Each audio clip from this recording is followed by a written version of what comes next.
মাধ্যমের আরও একটি পডকাস্টে আপনাদের স্বাগত। আজ আমরা আমাদের মধ্যে পেয়েছি গোপাল সামন্তকে। আমাদের কাছে এটা বিশেষ আনন্দের দিন দাদা।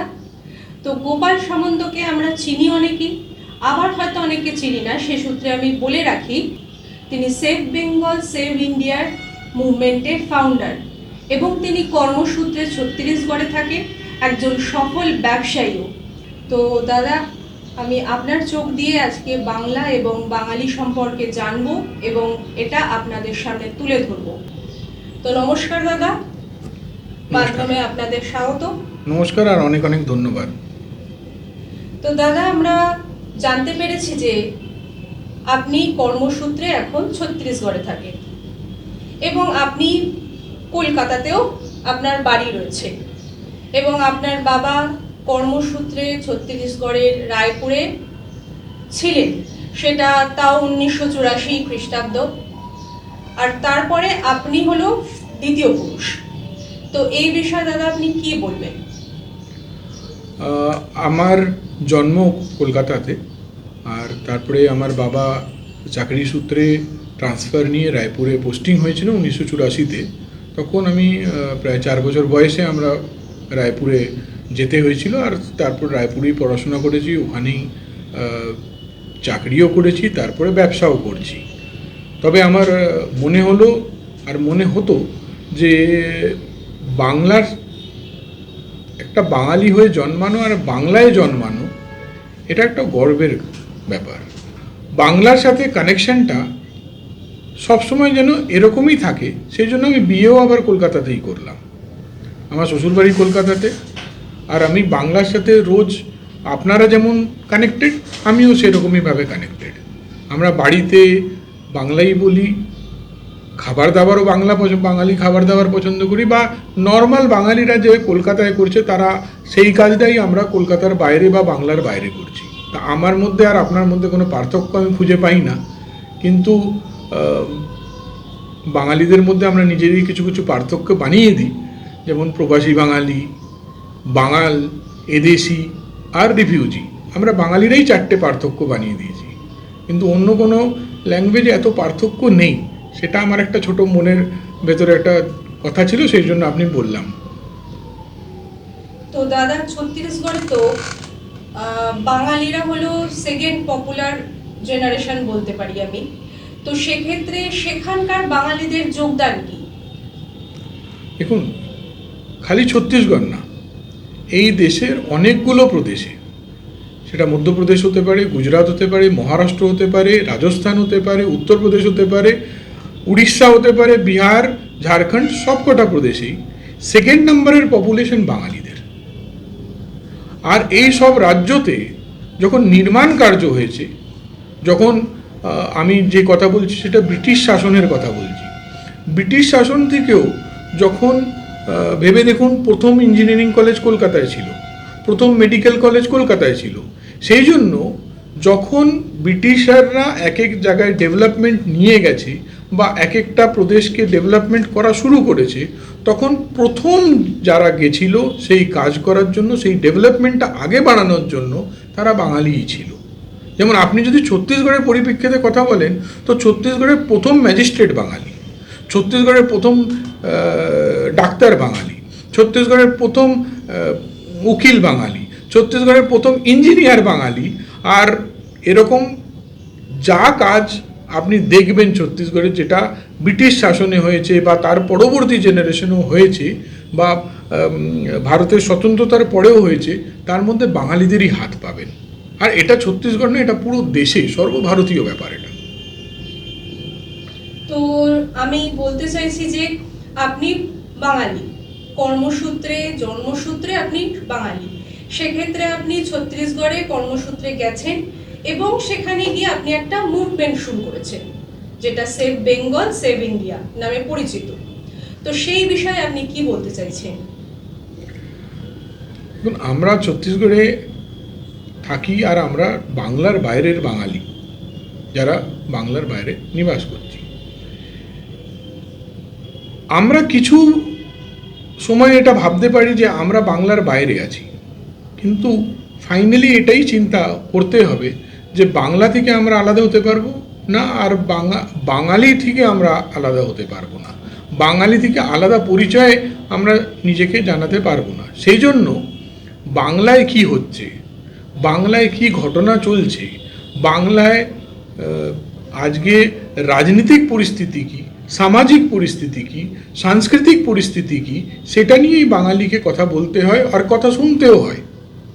আজ যেমন স্বামী বিবেকানন্দকে নিয়ে পুরো দেশ গর্বিত হওয়ার সাথে সাথে এটাও বলে যে স্বামী বিবেকানন্দ বাঙালি ছিলেন, বা নেতাজি সুভাষ বাঙালি ছিলেন, বা রবীন্দ্রনাথ বাঙালি ছিলেন।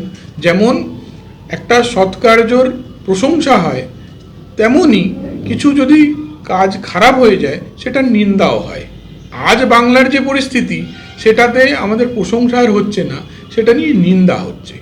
বাঙালি নিজের জায়গা থেকে অবস্থিত হচ্ছে, বাঙালি নিজের সম্মানের জায়গা থেকে অসম্মানের জায়গায় পৌঁছে যাচ্ছে। এই কিছু প্রশ্ন দেখে, এই কিছু ঘটনা দেখে আমাদের কিছু জনের মনের ভেতরে আঘাত হলো, আর সেই আঘাতটা থেকে এই মিশনটা জন্ম হলো যে বাংলাকে বাঁচাতে হবে।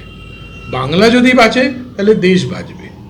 কারণ আমরা কিছু 10 বছর, 15 বছর, 20 বছর আগে বলতাম বাংলা আজ যা ভাবছে ভারত সেটা দুদিন পরে ভাববে বা কাল ভাববে, এই কথাটাই প্রচলিত ছিল। তা আজ যদি বাংলা অবস্থান হয়, বাংলার যদি পতন হয়, তার মানে এটাও ঠিক কাল ভারতেরও পতন হতে পারে। সেই জন্য বাংলা বাঁচাতে হবে, সবাইকে মিলে, সবাইকে একজুট হয়ে বাংলাকে বাঁচাতে হবে। সেইটাই আমাদের চেষ্টা ছিল, আর সেটা নিয়েই এই মুভমেন্টটা আমরা দাঁড় করিয়েছি। তা কতটা সফল মনে হচ্ছে দাদা এই মুভমেন্টটা করার পর, বা এটার মধ্যে দিয়ে কাজ করার মধ্যে? এই মুভমেন্টের সাফল্য আমি নিয়ে অতটা প্রশ্ন আমার মনে নেই, কিন্তু এই মুভমেন্টটা শুরু করা দরকার ছিল। সাফল্য কতটা হতে পারবে আর আমরা কোথায় পৌঁছাতে পারবো সেটা তো অনেক পরের কথা, কিন্তু এই ব্যাপারটা নিয়ে যে কথা হতে শুরু হয়েছে, এই ব্যাপারটা নিয়ে যে প্রবাসী বাঙালিদের মধ্যে, বা যেই বাঙালিরা বাংলার বাইরে থাকছে, যারা কর্মক্ষেত্রে বলুন বা অন্য কোনো সূত্রেতে বলুন, যারা বাংলার বাইরে আছে, তারা এই কথাটা নিয়ে নিজেদের মধ্যে চর্চা করছে, এটাই একটা সাফল্যর চিহ্ন বলতে পারেন আপনি। তো সেখানকার যে প্রবাসী বাঙালি বলুন বা স্থায়ী বাঙালি বলুন, সেই বাঙালিদের সঙ্গে আপনি প্রফেশনালি আর সোশ্যালি কতটা যুক্ত? দেখুন, আমি তো বাংলার সাথেই যুক্ত।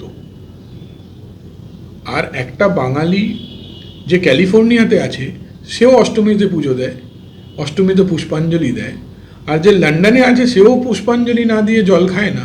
আর সেরকম যে ছত্তিশগড়ে আছে আর যে কলকাতাতে আছে, আমাদের সূত্র একটাই বাংলা। আমরা বাংলার সূত্রে সবাই একসাথে আছি, একত্রিত আছি, আর আমরা সবাই একসাথে মিলেই থাকি। আজ যেমন ছত্তিশগড়ের কথা, ছত্তিশগড়েও প্রায় 28 লাখ বাঙালি নিবাস করে। 28 লক্ষ বাঙালিদের মধ্যে আপনি চিন্তা করে দেখুন, ওখানেও প্রায় 1000টি দুর্গাপুজো হয়।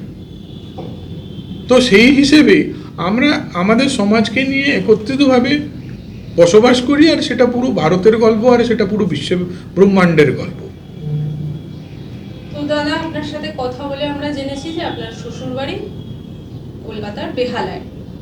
তো সেক্ষেত্রে আপনি এখানকার জীবনযাত্রা এবং ছত্তিশগড়ের জীবনযাত্রা দুটোই ফেস করছেন, তো কতটা চ্যালেঞ্জিং আপনার কাছে?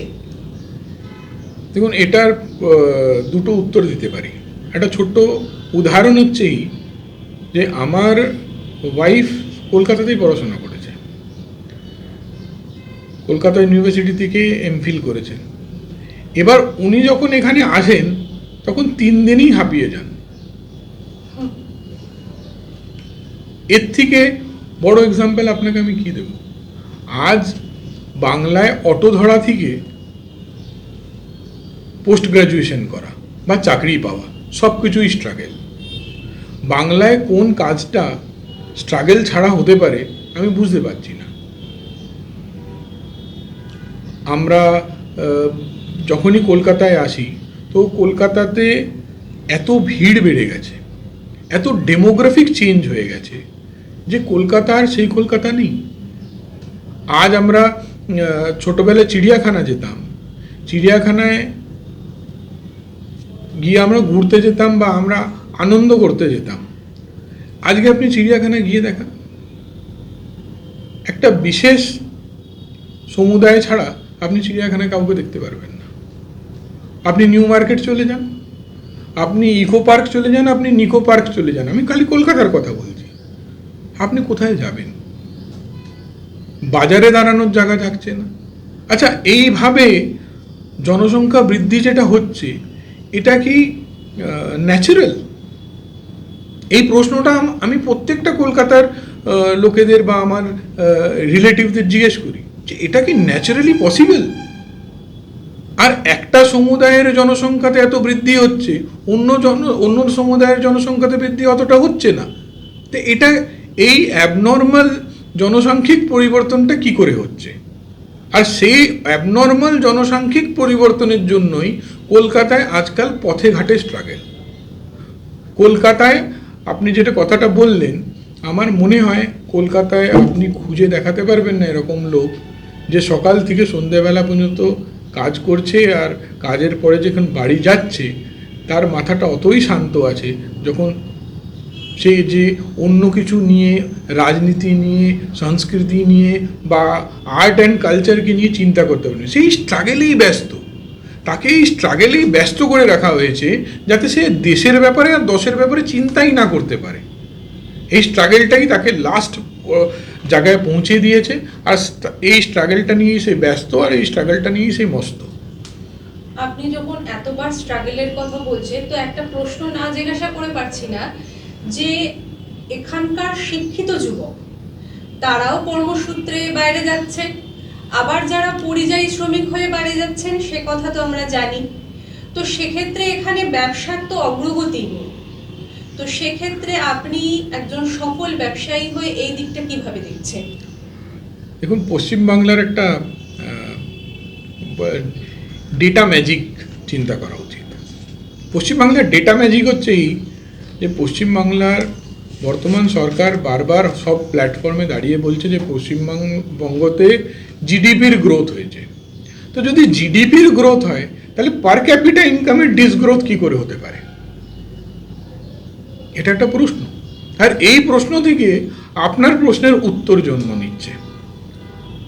পশ্চিমবাংলা পুরো দেশের মধ্যে একমাত্র প্রদেশ যেখান থেকে শিক্ষিত যুবকরাও যত মাইগ্রেশন করছে, অত সংখ্যক শ্রমিকরাও মাইগ্রেশন করছে। আজ যদি আপনি সুরাতে যান বা মুম্বাইয়ে যান, সেখানে আপনি গিয়ে দেখবেন শ্রমিক ক্যাটেগরির লোকেরা বাংলা থেকে বা পশ্চিমবঙ্গ থেকে গিয়ে ওখানে চাকরি করছে। সেরকমই যদি আপনি ব্যাঙ্গালোরে যান বা হায়দ্রাবাদে যান বা পুনেতে যান, আপনি দেখবেন এখান থেকে ইঞ্জিনিয়ারিং স্টুডেন্টরা গিয়ে ওখানে চাকরি করছে। আপনি আশ্চর্য হয়ে যাবেন যে ব্যাঙ্গালোরে একটা ইলেকট্রনিক সিটি বলে একটা জায়গা আছে। সেই ইলেকট্রনিক সিটিতে second language is Bengali.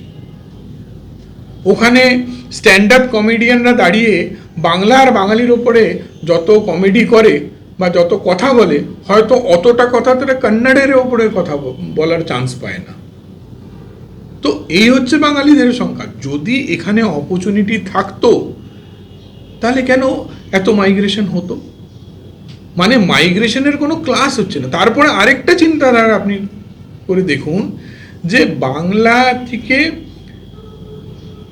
Labour class migration, educated class migration, এটা পর্যন্ত ঠিক ছিল, কিন্তু এখন লাস্টে বাংলাতে গিয়ে দাঁড়িয়েছে ইন্ডাস্ট্রিয়াল মাইগ্রেশন।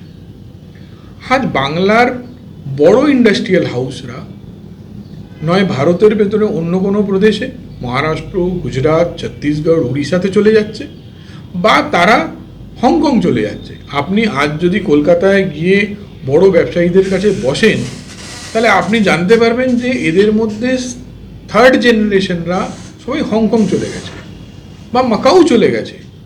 তারা বাংলা ছেড়ে মাকাও চলে যাচ্ছে, হংকং চলে যাচ্ছে, কিন্তু তারা নতুন ইনভেস্টমেন্ট আর বাংলাতে করতে চাইছে না।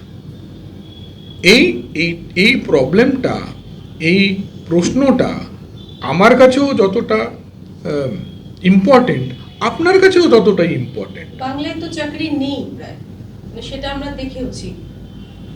সেটাই তো, বাংলায় যদি ইন্ডাস্ট্রি মাইগ্রেশন হয়, তো এই তিনটে জিনিস যে হচ্ছে ইন্টারনালি এক দুসরের পূরক হচ্ছে। তো ইন্ডাস্ট্রি চলে গেলে কাজ চলে যাবে, কাজ চলে গেলে শ্রমিকদেরও কাজ চলে যাবে। তো এবার খালি হাতে বাংলাতে বসেই লোকে কি করবে? সেই জন্য মনের দুঃখে আমি এটাও বলছি, বাংলা যারা ছেড়ে যায় কেউ ইচ্ছা করে ছেড়ে যায় না। যারা বাংলা ছেড়ে গেছে বা যাদের বাংলা ছেড়ে যেতে হয়েছে, তারা সবাই মনের দুঃখেই ছেড়েছে। আজ যদি আপনি ব্যাঙ্গালোরে গিয়ে দাঁড়িয়ে বলেন কি সেম অপরচুনিটি কলকাতায় অ্যাভেলেবেল, তাহলে আমার মনে হয় ব্যাঙ্গালোর খালি হয়ে যাবে।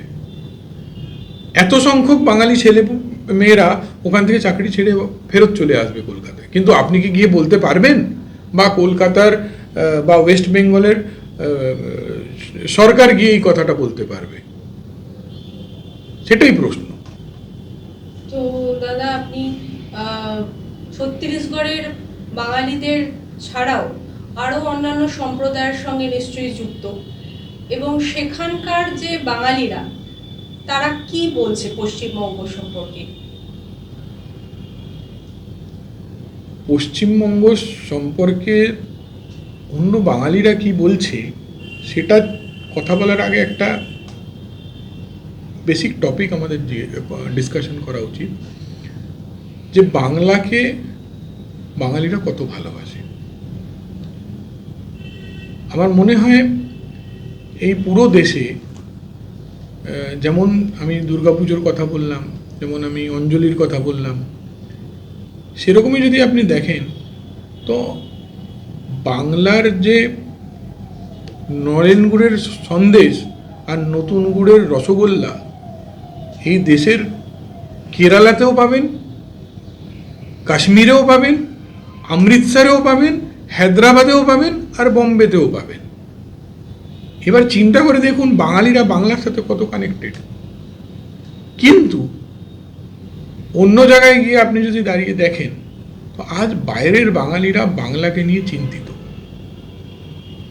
আর চিন্তিত এই জন্য যে তারা দেখছে তাদের বাংলা আর তাদের থাকছে না। আজ আগেও আমি যা বললাম, যেইভাবে জনসাংখ্যিক পরিবর্তন হচ্ছে, আমার মনে হচ্ছে না যে এর 50 বছর পর আর এই বাংলাই থেকে যাবে। আজ আমরা 2026-এ বসে কথা বলছি, হয়তো আপনি চিন্তা করে দেখুন 1926-এ বসে কেউ চিন্তা করতো, হয়তো 100 বছর আগে কেউ চিন্তা করতে পেরেছিল যে মা ঢাকেশ্বরীর পুজো করার জন্য ভিসা আর পাসপোর্ট লাগবে? আজকে হয়তো আপনিও চিন্তা করতে পারছেন না যে মা কালীঘাটে গিয়ে মা কালীর পুজো করার জন্য আপনার 5 মিনিট লাগছে। দক্ষিণেশ্বরে চলে যাচ্ছেন, নৌকো করে বেলুর মঠ থেকে দক্ষিণেশ্বর যাচ্ছেন, স্টিমারে করে আর পুজো করে চলে আসছেন। কিন্তু যদি বাঙালিরা আর না জাগে, তাহলে কি বিনা ভিসা আর পাসপোর্টে এই কালীঘাট দর্শন আর দক্ষিণেশ্বর দর্শন এরকমভাবেই চলতে পারবে? ডেমোগ্রাফিক চেঞ্জ আমাদের কি বাংলাকে বাংলা রাখতে দেবে? সেই জন্য বাইরের বাঙালিরা এই কিছু ব্যাপার নিয়ে অনেক দুঃখিত আর অনেক চিন্তিত।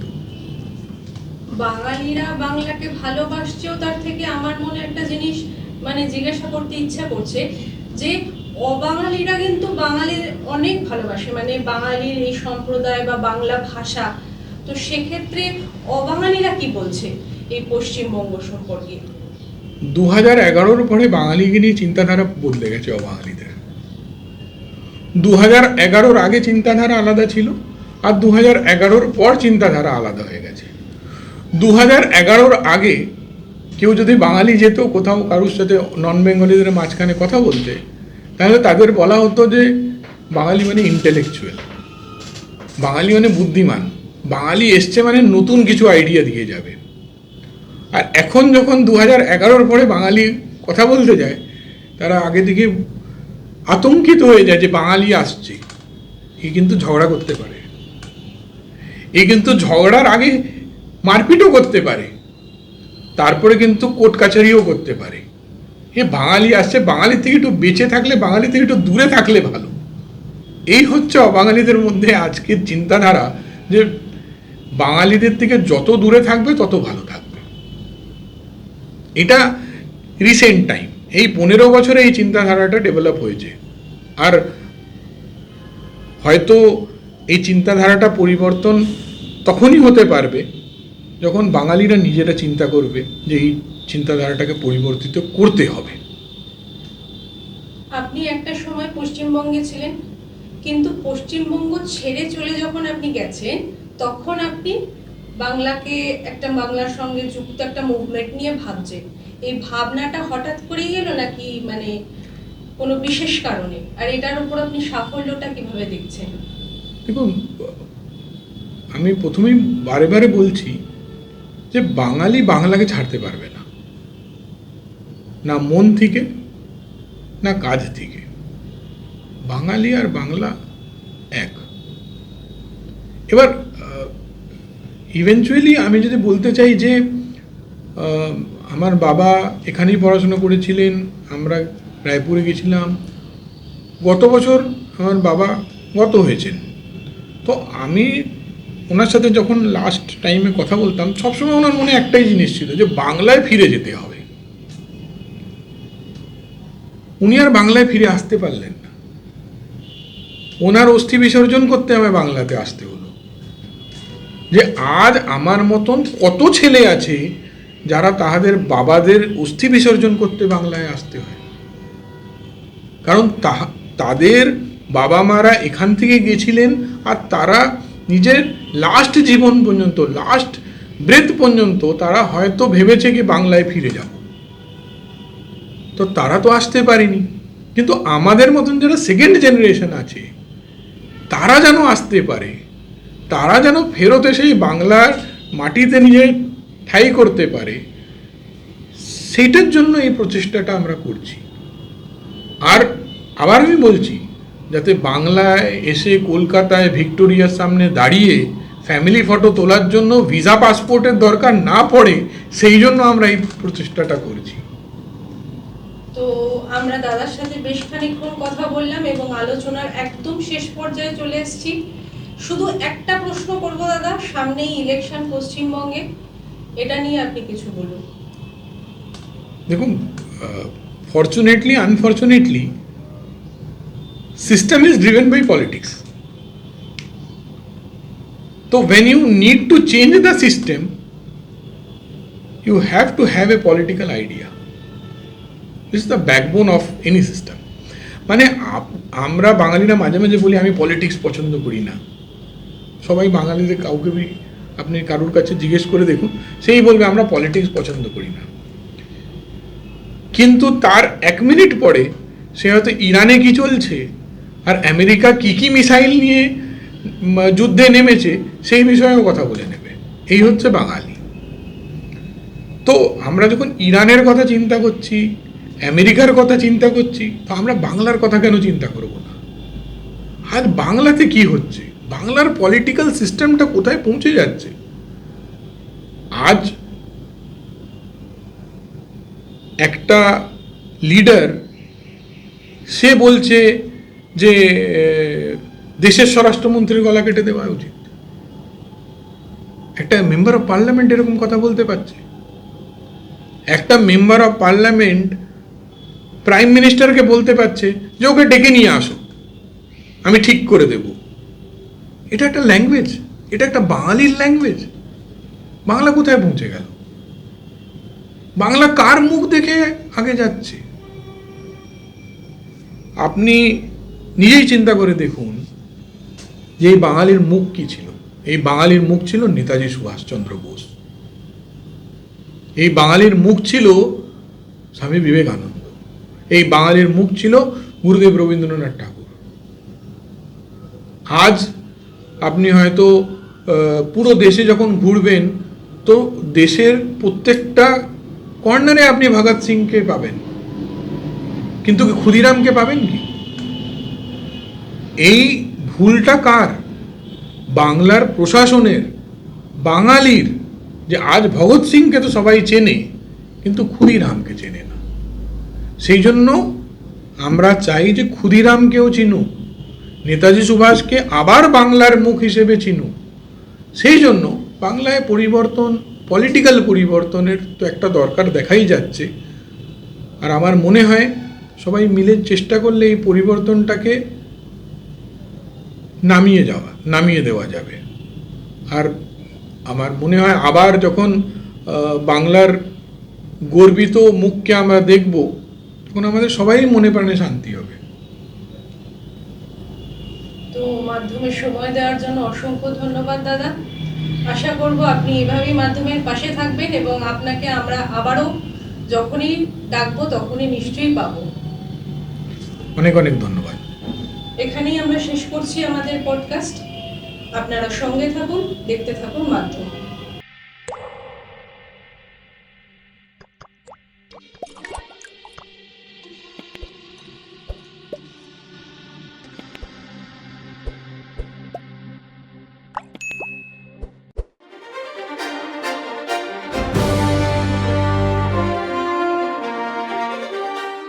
किसान सशक्त होगा तो प्रदेश समृद्ध होगा और समृद्धि की नींव होती है जल और ऊर्जा। प्रधानमंत्री नरेंद्र मोदी जी का विजन हर खेत तक पानी, हर घर तक बिजली और विकास में प्रकृति का संतुलन। मुख्यमंत्री डॉक्टर मोहन यादव का मिशन मध्य प्रदेश को कृषि और हरित ऊर्जा में देश का अग्रणी राज्य बनाना। प्रदेश में 55 लाख हेक्टेयर क्षेत्र पहले ही सिंचित, लक्ष्य 2028-29 तक 1 करोड़ हेक्टेयर। पार्वती काली सिंध चंबल लिंक परियोजना मध्य प्रदेश, राजस्थान और केंद्र सरकार का ऐतिहासिक समझौता, 11 जिलों को मिलेगा लाभ। केन बेतवा लिंक परियोजना 24,290 करोड़ रुपए से अधिक की स्वीकृति। नर्मदा क्षिप्रा परियोजना बहुउद्देशीय माइक्रो उद्वहन सिंचाई की सौगात। 1,320 करोड़ रुपए की चित्रंगी दाब युक्त सूक्ष्म सिंचाई परियोजना 32,000 हेक्टेयर को लाभ। 4,197 करोड़ रुपए की जावद नीमच परियोजना, पानी की हर बूंद का सही उपयोग। नवीकरणीय ऊर्जा उत्पादन 15 गुना बढ़कर 9,300 megawatt. Omkareshwar floating solar project 278 megawatt बिजली उत्पादन। खरगोन के जलूद ऊर्जा संयंत्र से हरित भविष्य की शुरुआत। सूर्य मित्र कृषि फीडर योजना 20,000 करोड़ रुपए से अधिक का संभावित निवेश। इंदौर हर घर सोलर अभियान। मुरैना देश का पहला solar power storage plant. Modi ji का विजन आत्मनिर्भर भारत, यादव जी का मिशन हरित समृद्ध और सशक्त मध्य प्रदेश। मध्य प्रदेश जहां जल, ऊर्जा और विकास एक साथ बहते हैं।